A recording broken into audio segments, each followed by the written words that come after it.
नाशिकचा आशिक भोंदूबाबा स्वयंघोषित कॅप्टन याचा नुकताच नाशिक पोलिसने पर्दाफाश केला.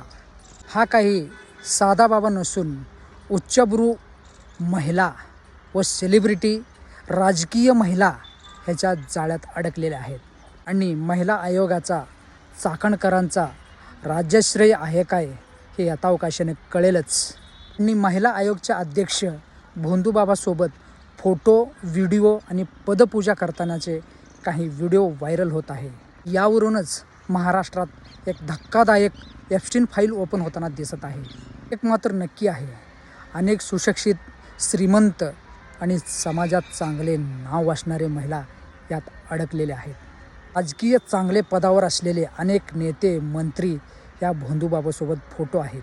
मुख्यमंत्र्याने महिला आयोग अध्यक्षावर कारवाई करत राजीनामा मागितले आणि महिला आयोग अध्यक्षा राजीनामासुद्धा उपमुख्यमंत्रीकडे सोपवले.